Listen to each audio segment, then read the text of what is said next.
Shrimad Bhagavad Gita chapter 2 श्लोक 35। भया द्रोणादुपरन्तं मन्स्यन्ते त्वं महारथा येषं च त्वं बहुमतो भूत्वा यास्यसि लाघवम्।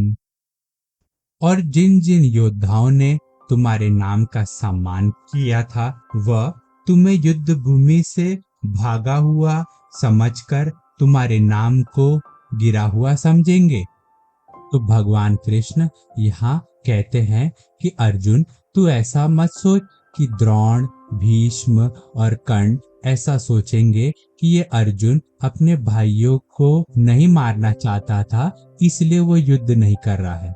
उल्टा वो लोग ये सोचेंगे कि तू तो युद्ध से डर गया, घबरा गया, इसलिए तू युद्ध से पीठ दिखाकर भाग रहा है, इसलिए युद्ध नहीं करना चाहता।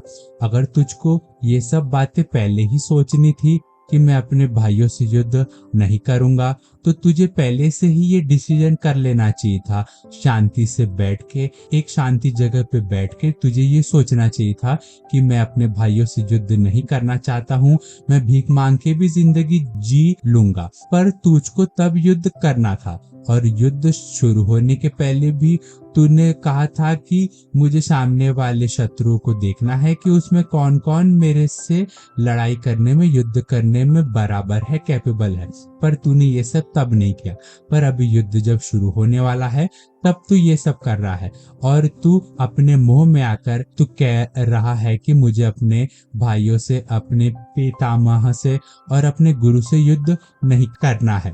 तो ये जो बड़े बड़े महारथी लोग हैं जो तेरे नाम को बहुत बड़ा समझते हैं, तुझे बहुत शूरवीर समझते हैं, तेरे नाम से घबराकर बड़े बड़े जो स्ट्रेटेजी बना रहे हैं कि अर्जुन से कैसे हमें युद्ध करना है, बहुत सारे जो प्लानिंग कर रहे हैं, तुझको तो इतना रिस्पेक्ट दे रहे हैं, तो वो अगर समझ जाएंगे कि अगर तू युद्ध से डर कर घबरा रहा है और तुझे युद्ध नहीं करना है, तो वो तेरे नाम को एकदम तुच्छ समझेंगे, तुझको गिरा हुआ समझेंगे।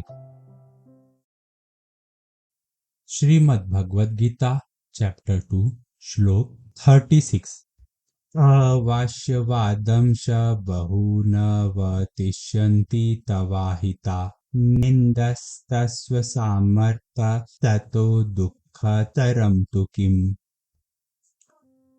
फिर तुम्हारे शत्रु तुम्हें बहुत सारी बुरी बातें कहेंगे, जो न कहने लायक बातें हैं वो भी कहेंगे, और तुम्हारे सामर्थ्य का मजाक करेंगे।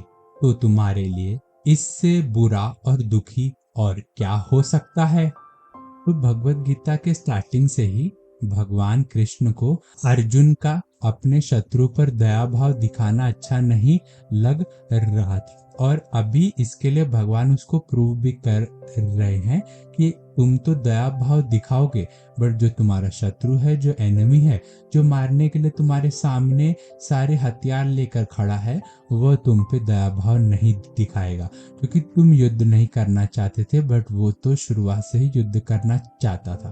तो इसके लिए हम भी लाइफ में अपने दया भाव के वजह से, हम बहुत सारे लोगों पे दया हम करते हैं, वो हमारी बुराई करते हैं, हमारे ऊपर गलत चीजें करते रहते हैं, हमारे साथ गलत करते हैं, तो भी हम लोग दया दिखाते रहते हैं।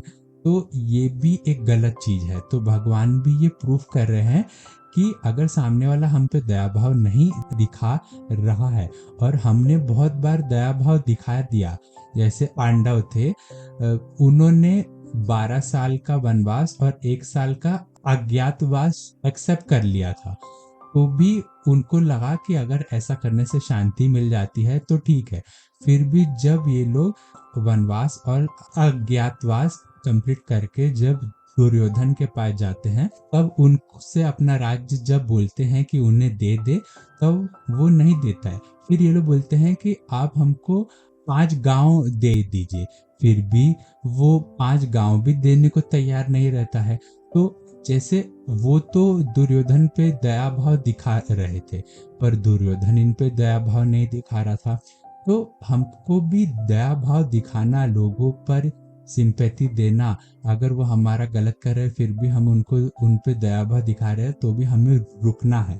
तो भगवान भी अर्जुन को कहते हैं कि तुम तो दया भाव दिखा रहे हो, बट वो तुम पे दया भाव नहीं करेंगे, और वो तो तुम्हारा मजाक करेंगे और तुम्हारे खिलाफ बहुत सारे ऐसे वर्ड्स यूज करेंगे जो नहीं यूज करने लायक वर्ड्स है वो करेंगे।